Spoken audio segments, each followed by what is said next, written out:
Bismillahirrahmanirrahim. Assalamualaikum warahmatullahi wabarakatuh. Alhamdulillahi wa kafa. Wassalatu wassalamu ala Muhammadin an-nabiyil mustafa wa ala alihi wa ashabihi ahli sidqi wal wafa. Amma ba'du. Para jamaah sekalian, muslimin muslimat, jamaah salat maghrib Masjid Al-Furqan rahimakumullah.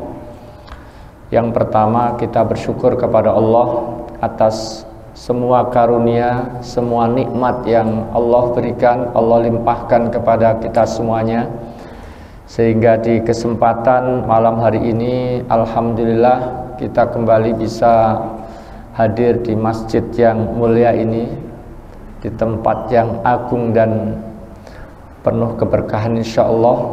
Mudah-mudahan kehadiran kita dengan niat untuk melaksanakan sholat fardu berjamaah menjadi salah satu pemberat kebaikan kita, amal soleh kita yang diterima di sisi Allah Subhanahu wa ta'ala. Salawat dan salam semoga senantiasa Allah limpahkan kepada uswah hasanah kita Nabi Muhammad sallallahu alaihi wasallam beserta para keluarganya, para sahabatnya, dan orang-orang yang senantiasa mengikuti sunnah-sunnahnya. Para jamaah sekalian, kita awali pertemuan kita di kesempatan malam hari ini dengan membaca basmalah. Bismillahirrahmanirrahim. Pada kesempatan sebelumnya, bahasan kita adalah seputar adab-adab Qiyamul Lail. Dan di kesempatan waktu itu kita sampai pada bahasan bahwa di antara hal yang dibolehkan dalam Qiyamul Lail itu adalah boleh dilakukan dengan duduk. Kalau kita perhatikan hadis-hadis Nabi, maka kita akan dapati bahwa Nabi Muhammad SAW ketika melakukan Qiyamul Lail itu ada 3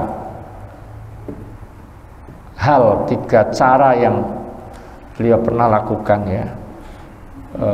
Pertama tentu yang asalnya yaitu melakukan dengan berdiri. Kemudian pada satu kondisi beliau melakukannya dengan duduk. Dan pada kondisi yang lainnya beliau pun melakukan secara kombinasi. Diawali dengan duduk terus dilanjutkan dengan berdiri. Kemudian juga yang sudah kita bahas pada kesempatan waktu itu adalah bahwasanya ketika seseorang atau ketika kita melakukan Qiyamul Lail kemudian kita merasa sudah suntuk, sudah terasa ngantuknya berat gitu ya, maka kita dianjurkan untuk rehat terlebih dahulu, tidak dipaksakan ya, tapi kemudian rehat dengan niat untuk nanti melanjutkan ya, agar segar kembali, agar kemudian bersemangat kembali dalam melaksanakannya. Sebab kalau dipaksakan, ngantuk dipaksakan, maka nanti ini bisa berakibat bacaannya bisa kacau, bacaannya bisa pindah-pindah ke surat yang seharusnya bukan lanjutannya, atau bisa juga kemudian salah-salah. Makanya kemudian dalam satu riwayat Rasulullah SAW menganjurkan demikian. Kalau sudah terasa ngantuk, sudah suntuk, maka dianjurkan untuk tidur atau rehat terlebih dahulu untuk mengembalikan tenaga kita, konsentrasi kita. Baik. Para jamaah sekalian yang dirahmati Allah Subhanahu wa taala, kita akan lanjutkan bahwa di antara yang dianjurkan dalam kita melaksanakan Qiyamul Lail terutama itu adalah ketika membaca Al-Quran, baik itu Fatihahnya ataupun ayat-ayat lainnya, surat-surat yang kita baca sesudahnya, itu dianjurkan dibaca dengan tartil, dengan tahsin. Bacanya adalah dengan tidak tergesa-gesa, dengan pelan, dan berupaya untuk membaca Quran dengan sebaik mungkin, dengan berusaha membaca dengan suara yang merdu. Karena begitulah dalam beberapa riwayat dijelaskan, seperti misalnya istri Rasulullah SAW pernah menjelaskan bahwa kana Rasulullah SAW yaqra'u bisurati fayurattiluha hatta takuna atwala minha. Bahwa Rasulullah SAW ketika qiyamul lail, beliau membaca surat itu dengan tartil, sehingga bacaan beliau itu terasa lebih panjang dari surat yang sebenarnya lebih panjang, karena dibaca dengan tartil, dibaca dengan pelan. Ya, makna tartil ini diantaranya adalah dibaca dengan tidak tergesa-gesa. Ya, tetap sesuai dengan standar dan kaidah ilmu tajwid. Begitu pula ketika Ya'la bin Mamlak bertanya kepada Ummu Salamah tentang sholat Nabi, tentang bacaan dan sholat Nabi, maka Ummu Salamah menjelaskan bahwa beliau itu ketika sholat itu adalah membaca Qur'annya itu adalah dengan tartil dan dengan bacaan yang sangat merdu, dengan sangat merdu. Ketika Anas bin Malik ditanya tentang bacaan Nabi, maka beliau juga menjelaskan kanat maddan, beliau bacanya itu dengan mad, ya, dengan yang waktunya panjang dibaca panjang. Jadi enggak kemudian karena cepat-cepat akhirnya diterabas saja gitu ya. Tapi yang waktunya panjang dibaca panjang sesuai dengan aturan makharijul hurufnya, aturan tajwidnya. Maka beliau kemudian mencontohkan ketika baca bismillah, ya, lafzul jalahnya, Allahnya bismillah, ya, Allahnya itu panjang. Ar-Rahman, mannya juga panjang. Ar-Rahim juga dibaca panjang. Para hadirin sekalian yang dirahmati Allah Subhanahu wa taala, begitu pula Ummu Salamah pernah menjelaskan bahwa Rasulullah SAW ketika membaca Al-Qur'an dalam salat itu terutama adalah yuqatti'u qira'atahu ayatan-ayatan. Jadi baca, utamanya baca Fatihah itu dibaca ayat per ayat. Jadi tidak nyambung terus antara ayat satu dengan ayat berikutnya, nyambung terus, tidak. Ya, jadi tidak satu napas. Meskipun dibaca lanjut sampai dari awal ayat sampai akhir, lanjut terus, sambung terus, ya boleh, sah, asalkan sesuai dengan panjang pendeknya. Tetapi yang dicontohkan oleh Rasulullah sebagaimana dijelaskan oleh Ummu Salamah itu adalah beliau memutus ayat per ayat. Artinya bacanya ayat per ayat. Itu yang lebih mendekati dengan apa yang dilakukan atau yang dibaca oleh Rasulullah SAW. Termasuk tadi, sebisa mungkin kita selalu berusaha untuk meningkatkan kualitas bacaan Quran kita, sehingga bukan saja kaitannya dengan panjang pendeknya harus benar, tapi juga berusaha untuk belajar Quran bagaimana baca Quran yang tahsin, yang merdu, yang memang kemudian bacaan itu bukan hanya nanti bisa menyentuh jiwa kita, tapi yang dengar juga dengarnya enak gitu, ya, berikan efek positif terhadap kekhusyuan salat kita, terhadap tadabbur kita dalam ketika membaca, ya. Maka di dalam satu hadis itu Rasulullah pernah mengatakan, ma'adinallahu li syai'in ma'adina lin nabi hasanus saut yataghanna bil qur'ani yajhar bihi.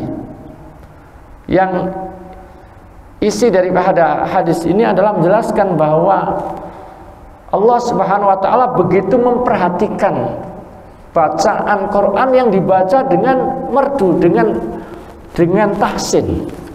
Ya. Semua suara, semua perkataan seluruh hambanya didengar oleh Allah, baik yang baik maupun yang buruk. Tapi terhadap bacaan Quran yang dibaca dengan suara yang merdu, yang baik, yang akhirnya bisa membuat orang itu lebih khusyuk, lebih bisa mentadaburinya, bahkan tidak jarang ketika bacaannya itu baik, ya, merdu, suaranya mempengaruhi jiwa seorang, itu bisa menimbulkan orang itu jadi sampai kemudian menangis. Nah, yang demikian ini juga sangat dianjurkan. Oleh karena itu, dalam rangka kaitannya dengan ini, ya, kita memang harus juga punya waktu untuk kemudian meningkatkan kualitas bacaan kita, baik kaitannya dengan panjang pendeknya maupun kaitannya dengan bagaimana suara kita itu atau bacaan Quran kita itu bisa enak didengar, kita juga nyaman dan seterusnya. Para hadirin sekalian yang dirahmati Allah Subhanahu wa taala, hal lainnya yang dibahas di sini, bagaimana bacaan Rasulullah SAW ketika qiyamul lail, apakah jahar, keras, ataukah sir? Kesimpulan dari beberapa hadis yang ada itu adalah, ya, kadang Nabi keras, kadang juga sir, atau bisa juga tengah-tengah di antara itu. Dalam satu riwayat, Abdullah bin Abi Qais itu bertanya kepada Aisyah radhiyallahu anha, Akana Nabi sallallahu alaihi wasallam yajhar bi salatihi am yukhafitu biha. Apakah ketika Nabi dalam salat itu menjaharkan bacaannya ataukah tidak? Apakah sir? Maka Aisyah menjelaskan bahwa beliau kadang menjaharkan, kadang tidak dijaharkan. Ya. Maka kemudian Abdullah bin Abi Qais mengatakan, Allahu Akbar, Alhamdulillahilladzi ja'ala fil amri sa'ah. Ya, Allahu Akbar, ya. Segala puji bagi Allah yang Allah menjadikan, ya, dalam urusan ini itu ada keluasan. Ya, kadang jahar, kadang tidak jahar. Bahkan di dalam satu riwayat Ibnu Abbas menerangkan bahwa bacaan Nabi itu adalah terdengar oleh orang yang ada di ruangan, di kamar gitu, ya. Padahal pada saat itu Rasulullah ada di dalam rumah itu. Artinya, ya, sir banget ya enggak. Orang yang ada di sekeliling beliau di ruangan, mungkin sholat misalnya di sini, kemudian di ruangan sebelah itu masih kedengaran, ya. Atau minimal orang yang ada di sekitar itu kedengaran. Artinya tidak keras banget, tapi juga tidak kemudian sir sehingga orang tidak dengar. Jadi tengah-tengah di antara itu. Dan menurut mu'allif kitab Sahih Fiqh Sunnah itu yang sangat dianjurkan. Sebagaimana, ya, Abu Qatadah itu pernah menjelaskan bahwa Nabi itu pernah, para jamaah sekalian, suatu malam beliau keluar, ya, melewati dekat rumah Abu Bakar yang saat itu beliau sedang membaca Al-Quran, bisa jadi ini sedang sholat, dan ketika itu beliau membaca Quran dengan yahfidu min sautihi, suaranya itu pelan. Kemudian dilanjutkan oleh Abu Qatadah, setelah itu Rasulullah melewati rumah Umar bin Khattab radhiyallahu anhu, dan beliau saat itu sedang sholat, bacaannya kenceng. Nah, pada satu waktu ketika keduanya berkumpul di hadapan Rasulullah SAW, Rasulullah bertanya, ya Abu Bakrin, marartu bika wa anta tusolli tahfidu sautak. Saya pernah lewat dekat rumahmu, saat itu engkau sedang sholat dan suaramu pelan, kecil. Maka apa jawab Abu Bakar? Qad asma'tu man najaitu ya Rasulullah. Saya membaca Quran di hadapan Allah SWT yang Allah itu mendengar, saya nggak perlu keras-keras. Kira-kira begitu, Pak. Jadi Allah mendengar, jadi saya nggak perlu dengan suara keras. Maka kemudian Rasulullah berkata kepada Umar, marartu bika wa anta tusolli rafi'an sautak. Saya pernah juga lewat dekat rumahmu dan kamu sedang sholat, bacanya dengan suara yang tinggi, suara yang keras. Maka Umar mengatakan, ya Rasulullah, uqidu al-wasnan wa atrudu asyaiton. Ya Rasulullah, suara saya yang keras tadi itu tujuannya adalah untuk membangunkan orang yang al-wasnan. Orang yang wasnan itu tidurnya nggak terlalu nyenyak. Jadi kalau ada orang yang ngeliup-ngeliup tidurnya itu ya nggak terlalu ini, dengan suara saya itu bangun. Wa atrudu syaiton, dan saya ingin mengusir setan, menjauhkan setan biar nggak dekat-dekat gitu. Itu tujuan saya. Maka Nabi SAW mengatakan, ya Abu Bakrin irfa min sautika syai'an. Wahai Abu Bakar, bacaanmu yang pelan tadi tolong dinaikkan volumenya, ditinggikan. Sementara Rasulullah berkata kepada Umar, ya ihfid min sautik syai'an, ya pelankan sedikit, volumenya disuruh mengecilkan. Abu Bakar suruh meninggikan. Nah, artinya bahwa yang afdal itu adalah sedang-sedang tadi, sedang-sedang. Para hadirin sekalian yang dirahmati Allah Subhanahu wa taala, pernah juga Rasulullah SAW itu mendengar suara Abu Musa. Ya. Abu Musa Al-Asy'ari ini, beliau itu dikenal suaranya sangat indah, sangat merdu dalam baca Al-Qur'an. Nah, Rasulullah SAW mengatakan, lau ra'aitani wa ana astami'u li qira'atikal barihah. Sekiranya kamu melihatku saat saya begitu memperhatikan bacaanmu tadi malam. Laqad utita mizmaran mazamir ali Daud. Sungguh kamu diberikan ada yang mengatakan seruling di antara seruling keluarga Daud. Artinya kamu diberikan suara yang sangat merdu seperti suara Nabi Daud ketika membaca kitab Zabur. Jadi Nabi Daud itu di antara kelebihan beliau itu adalah suaranya sangat merdu. Nah, ada seorang sahabat yang suaranya itu mirip dengan suaranya Nabi Daud dalam baca Quran, yaitu Abu Musa Al-Asy'ari. Ya, dan karena itu Rasulullah sangat memperhatikan bacaan beliau. Ya, para hadirin sekalian yang dirahmati Allah Subhanahu wa taala,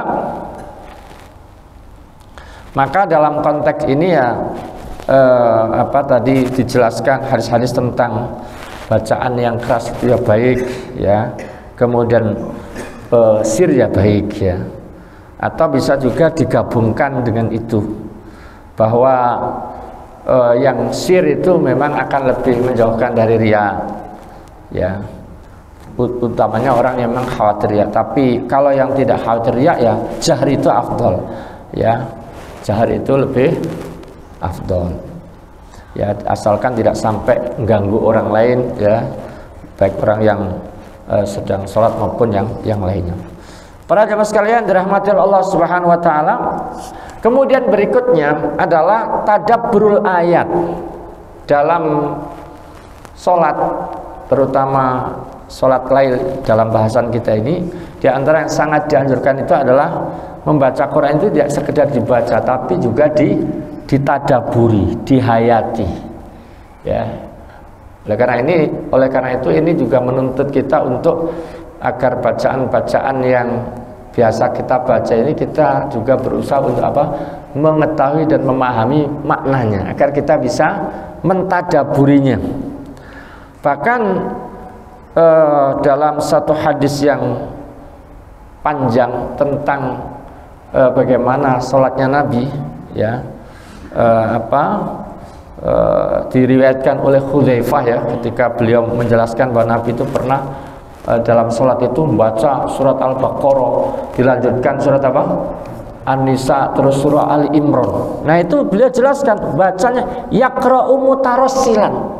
Rasulullah membacanya itu dengan mutarassilan, perlahan-lahan. Udah panjang bacaannya, surat yang dibaca itu panjang, Mbak. Ya, 3 surat panjang, terus bacanya pelan. Ditambah lagi penuh penghayatan tadi. Disebutkan di situ idamar rabbi ayatin fiha tasbih sabbah.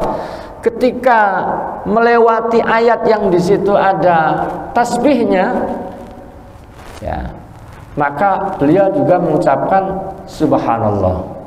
Ya. Ketika melewati ayat tentang rahmat, tentang kebaikan-kebaikan yang seharusnya seorang hamba itu berharap mendapatkan, beliau berdoa meminta kepada Allah kebaikan tersebut, rahmat tersebut. Begitu pula ketika melewati ayat-ayat tentang azab, tentang neraka, beliau berhenti sejenak dan mengucapkan ta'awud. Jadi sudah suratnya panjang, bacaannya pelan-pelan, dihayati dan berhenti pada ayat-ayat yang memang perlu beliau berhenti. Entah itu mengucapkan subhanallah, entah itu mengucapkan ta'awud, atau mengucapkan ungkapan-ungkapan doa meminta tadi. Nah, kata para ulama, kita juga seharusnya demikian. Bahkan kita lebih butuh untuk itu, karena Rasulullah SAW adalah orang yang sudah diampuni dosa, baik yang telah lalu maupun yang akan datang, masih demikian, apalagi kita. Ini anjuran para ulama demikian. Bahkan para jamaah sekalian, disebutkan dalam kaitan dengan bab ini oleh Abu Dzar, disebutkan oleh beliau bahwa Nabi itu pernah juga, dan ini boleh juga, ya, ketika beliau ketika qiyamul lail, beliau membaca itu satu ayat tapi diulang-ulang sampai subuh. Jadi boleh, Pak, baca ayat apa yang kita ingin baca terus itu diulang-ulang, itu boleh.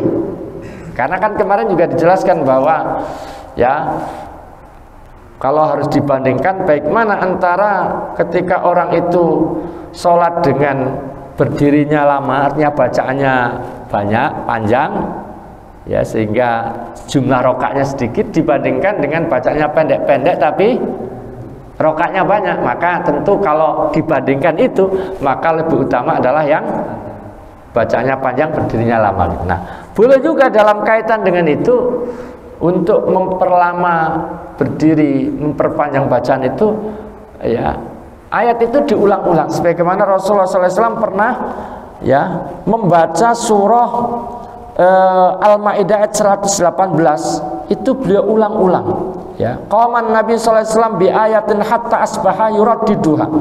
Nabi pernah qiyam dengan membaca satu ayat ini, ya, sampai subuh, dan ayat itu diulang-ulang. Dan ayat itu adalah in tu'adzibhum fa innahum ibaduk wa in taghfir lahum fa innaka antal azizul hakim. Begitu pula para jamaah sekalian dirahmati Allah Subhanahu wa taala, Abdullah bin Sikhir pernah menjelaskan, pernah meriwayatkan bahwa beliau itu pernah, ya, menemui Nabi, mendatangi Nabi saat itu Rasulullah sedang sholat, dan saat sedang sholat itu terdengar tangisan beliau. Ada suara tangisan yang terdengar dari gemuruh di dalam dada beliau, ya, karena nangis tadi itu. Wa fi sadrihi azizun ka azizil mirjal, seperti gemuruh tungku yang sedang memasak sesuatu begitu. Ya, ini kata para ulama adalah menjelaskan tentang bahwa saat Rasulullah sholat itu beliau, ya, karena begitu dihayati beliau sampai menangis. Dan memang menangis karena takut kepada Allah ini adalah kebiasaan para anbiya, para nabi, para sholihin. Ya, nangisnya tentu nangis terkait dengan khosyahnya, terkait dengan rasa takutnya kepada Allah Subhanahu wa taala.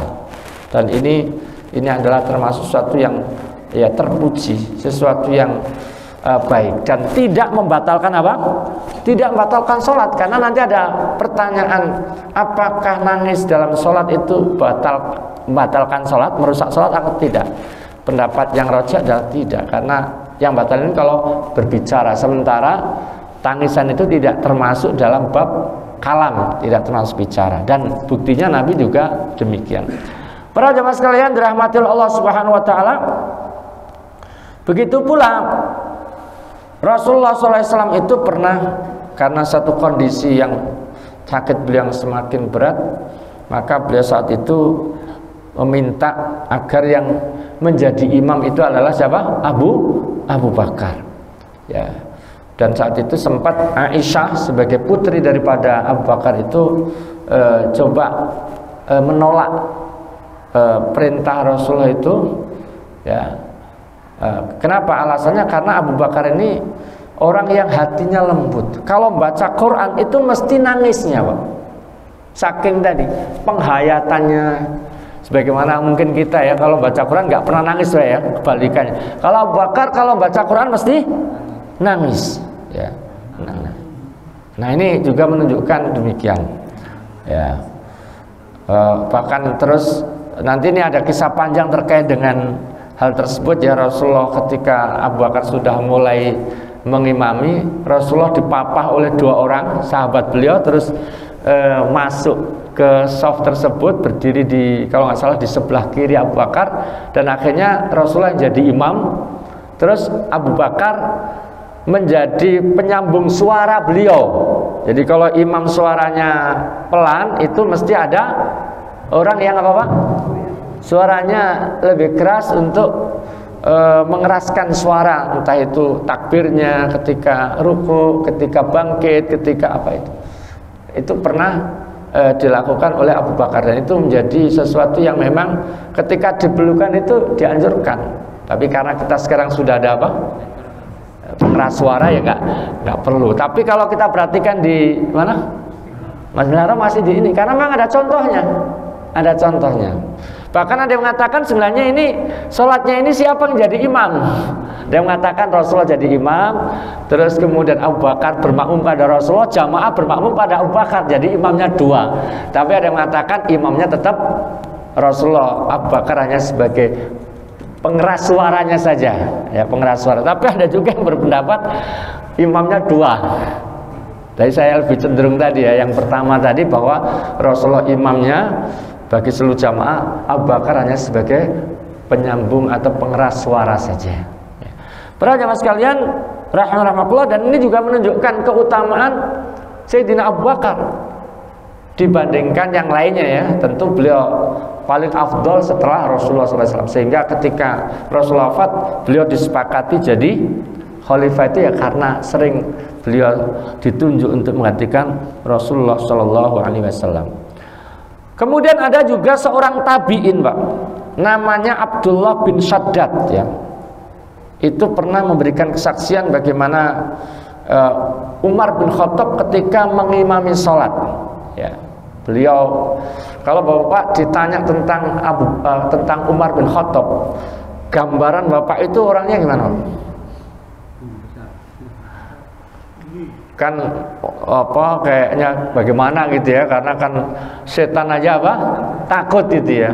Tapi kalau jangan salah, ketika baca Quran beliau juga begitu menghayati, dan itu tidak kemudian akhirnya membuat beliau menangis dalam sholatnya.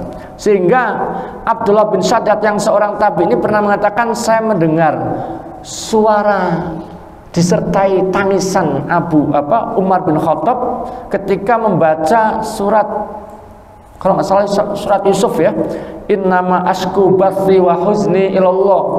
Ini kan doanya Nabi siapa? Nabi Yakub ya. Innama ashku bathi wa huzni ilallah. Sesungguhnya aku hanya mengadukan kesusahanku dan kesedihanku hanya kepada Allah Subhanahu wa taala. Ketika membaca surat itu, ayat itu, beliau tersungguh-sungguh menangis. Padahal Abdullah bin Shaddad yang seorang tabi ini sholat di belakang shaf paling ujung, itu masih mendengar suara tangisan Umar bin Khattab. Padahal saat itu kan nggak ada pengeras. Jadi ini semua poinnya adalah tentang membaca Quran itu dianjurkan untuk dihayati. Jadi tidak hanya dibaca, tapi juga sebisa mungkin dihayati, sehingga kita bisa larut dalam bacaan itu. Termasuk tadi kalau kita memahaminya ya, saat harus ta'awud, saat harus bertasbih, saat harus berdoa meminta sesuai dengan yang kita baca tadi itu ya, kita meminta kepada Allah Subhanahu wa taala. Para jamaah sekalian yang dirahmati Allah Subhanahu wa taala, kemudian di antara juga yang dianjurkan adalah al-iktsaru minad du'a fi shalah wa kharijiha. Dianjurkan untuk apa? Memperbanyak doa. Baik ketika saat sedang qiyam tadi, salat tadi itu, maupun di luarnya, utamanya di waktu sahur. Karena pada saat itu ada hadis-hadis yang menjelaskan tentang turunnya Allah Subhanahu wa taala ke langit dunia untuk mengijabah doa-doa orang yang berdoa. Sebagaimana Jabir bin Abdullah menerangkan bahwa inna fil laili la sa'atan, sesungguhnya di waktu malam hari ini ada satu saat la yuwafiquha rajulun muslimun yas'alullah khairan min amri dunya wal akhirati illa atahu iyyah wa dzalika kullu laila. Bahwa tidaklah ada seorang muslim yang meminta kepada Allah kebaikan dunia dan akhirat, ya, yang bertepatan dengan saat tersebut, ya, saat tersebut itu dirahasiakan kapannya agar orang berusaha untuk manfaatkan saat-saat di waktu malam hari itu. Nah, kalau bertepatan dengan saat tersebut, pastilah Allah akan mengijabah, mengabulkan permintaannya tadi, dan itu terjadi pada semua malam, tidak hanya malam-malam tertentu saja.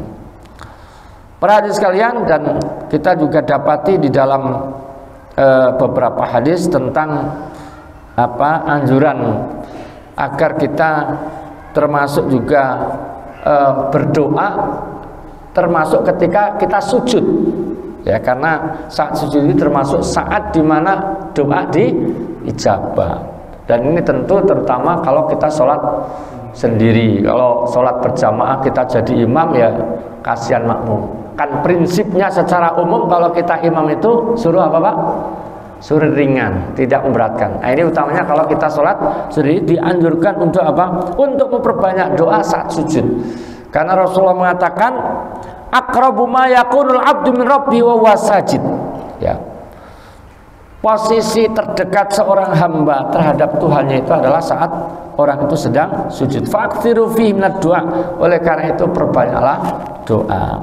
Dan doa tentu ketika dalam sholat, ketika sujud, ya doanya pakai bahasa Arab. Para hadirin sekalian yang dirahmati Allah Subhanahu wa taala, pernah suatu ketika Aisyah radhiyallahu anha itu pada saat jadwal beliau, ya, karena kan Rasulullah punya istri lebih dari satu Pak, mesti harus diatur jadwalnya. Nah, suatu ketika saat giliran di rumah Aisyah, di waktu malam hari, Aisyah itu kehilangan Rasulullah. Pas bangun dicari-cari nggak ada Pak, ya, kok tiba-tiba hilang, tiba-tiba nggak ada. Nah, istri Rasulullah itu juga perempuan, jangan-jangan mungkin ya pindah ke istri yang lain, mungkin ya begitu Pak. Malah dicari-cari Pak, dicari-cari. Pas dicari ketemu, ya, maka tangan beliau itu, ya, karena mungkin suasana gelap Pak, ya, dicari-cari, diraba-raba begitu, mendapati tangan beliau itu kena kaki beliau saat sedang sujud. Saat sedang sujud kan kakinya begini Pak, ya. Nah, itu pas dicari-cari, tangan beliau itu menyentuh kaki Rasulullah.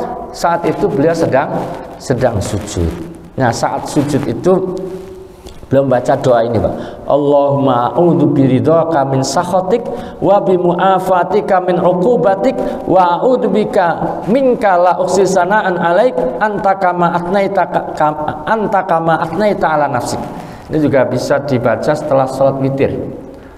Ya, setelah sholat witir, atau ini juga bacaan Rasulullah saat sedang sujud, ya, utamanya qiyam tadi, qiyamul lail. Allahumma a'udzu biridhaka min sakhatik. Allahumma, ya Allah, aku berlindung dengan keridhaanmu dari kemurkaanmu. Jadi dengan melakukan hal-hal yang diridhai Allah, kita berlindung dari itu agar tidak dimurkai. Wa bi mu'afatika min uqubatik, dan juga berlindung kepada Allah dari apa? Dengan kemaafannya, hal yang membuat kita dimaafkan agar kita tidak mendapatkan siksaan hukuman.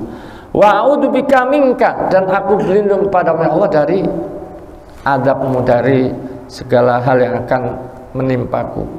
La uhsi tsana'an 'alaik, aku tidak sanggup, ya, memberikan sanjungan kepadamu, anta kama atnaita 'ala nafsik, sebagaimana engkau menyanjung, memuji dirimu. Jadi ini menunjukkan apa? Kelemahan, pengakuan kelemahan kita, bahwa sebanyak apapun yang kita lakukan itu enggak sepadan yang dengan seharusnya. Ungkapan syukur, ungkapan ibadah ya kepada Allah sanjungan itu tidak akan sanggup untuk memenuhi sebagaimana yang seharusnya, sebagaimana Allah memuji terhadap dirinya.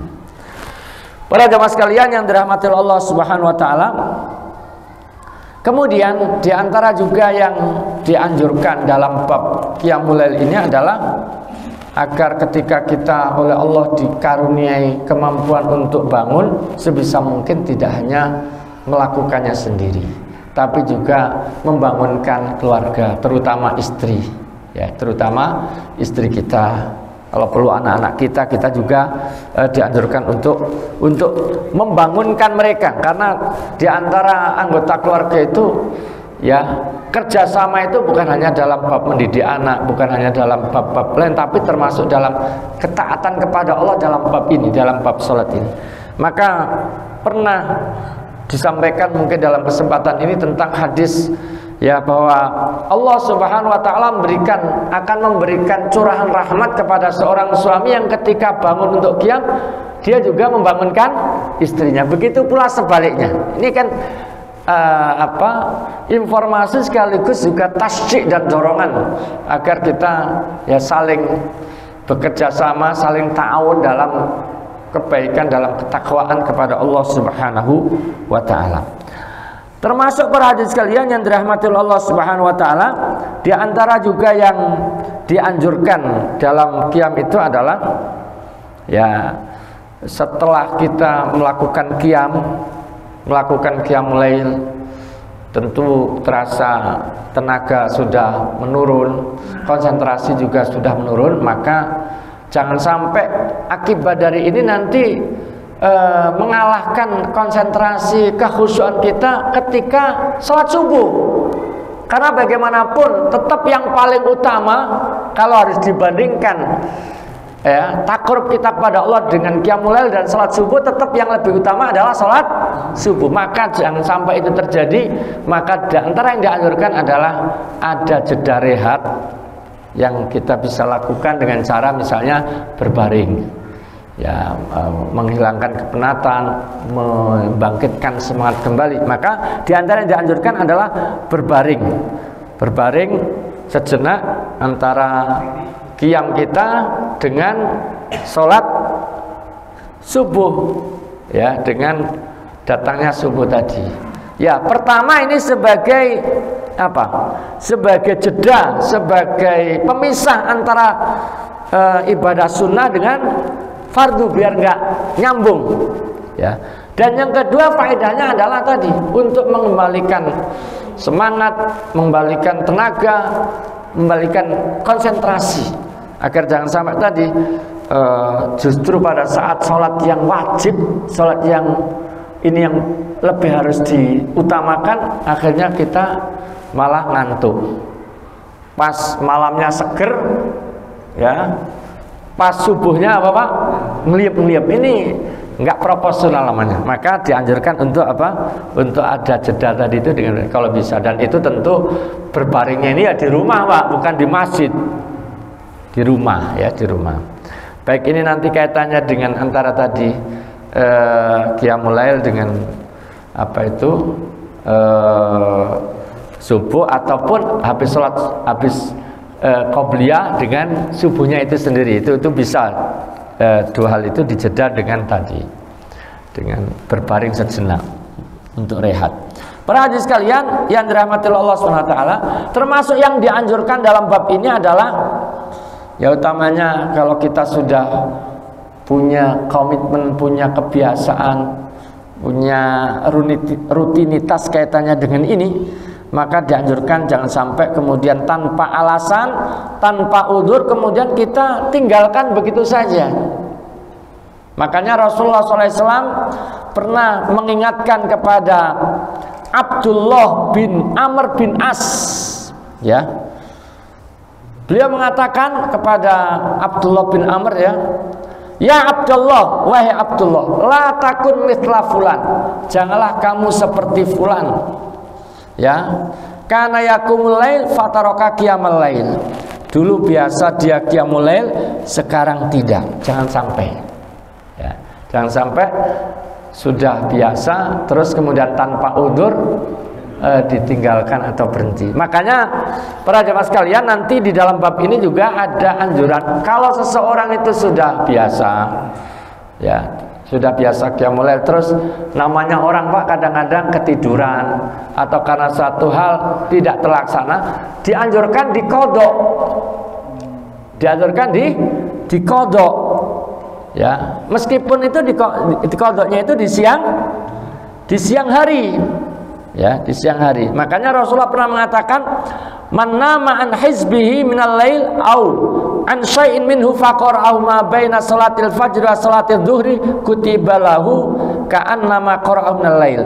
Siapa yang ketiduran kemudian tidak sempat melakukan hizibnya. Hizib itu semacam wiritan rutin, kebiasaan rutin yang biasa kita lakukan, baik itu membaca Quran, baik itu sholat, baik itu misalnya zikir dan seterusnya. Pokoknya yang rutin itu namanya hizib, ya. Nah, siapa yang gara-gara ketiduran terus nggak sempat melakukan itu, kemudian dia melakukannya, dia membacanya di antara sholat subuh dan sholat duhur, dia kodok maksudnya di antara waktu itu sebelum duhur, maksudnya ya, sebelum duhur, maka dicatat baginya sebagaimana dia membacanya atau dia melakukannya di waktu malam hari. Nah, oleh karena itu ini juga sangat dianjurkan. Pertama, kita dianjurkan punya rutinitas yang baik, kebiasaan wiritan tadi, entah di malam hari tentang baca Al-Quran atau zikir tertentu ataupun mungkin sholat. Nah, itu dianjurkan punya kebiasaan itu. Kemudian ketika terlewatkan karena satu udzur, tidak begitu saja lewat begitu saja, tapi diqodok di siang hari dan sebisa mungkin sebelum duhur itu kita tuntaskan. Kalau itu kita lakukan, pahalanya nggak berkurang, pahalanya seperti kita melakukan di waktu malam hari. Dan ini termasuk menunjukkan luasnya rahmat Allah SWT. Meskipun nggak tepat waktu, tapi karena ya, suatu udzur tadi kita tetap lakukan, nilainya tidak berkurang. Ya, makanya ini sangat dianjurkan. Para hadirin sekalian dirahmati Allah SWT. Oleh karena itu tadi disampaikan bahwa orang yang sudah biasa itu dihukumi makruh kalau tanpa udzur terus dilewatkan begitu saja. Maka biar tidak terlewatkan, bahkan ada anjuran untuk apa Pak? Untuk mengkodoknya, ya, untuk mengkodoknya di siang hari. Nah, kalau mengkodok ini ya biasanya anjurannya digenapkan, ya, digenapkan. Ya, misalnya biasa witir 3 rakaat jadi 4, ya, karena dalam satu riwayat Rasulullah itu kalau melakukan di siang hari yang biasanya 11 jadi 12. Baik para jamaah sekalian yang dirahmati Allah Subhanahu wa taala, karena sudah Isya mungkin sementara sampai di sini dulu. Mudah-mudahan manfaat dan nanti insya Allah kita lanjutkan di kesempatan yang akan datang insya Allah. Mudah-mudahan manfaat dan mudah-mudahan kita dikaruniai kemampuan oleh Allah SWT untuk berusaha mengamalkan apa yang kita pelajari ini. Amin ya rabbal alamin. Hadanallahu wa iyyakum ajmain. Assalamualaikum warahmatullahi wabarakatuh. Subhanakallahumma wa bihamdika asyhadu an la ilaha illa anta astaghfiruka wa atubu ilaik.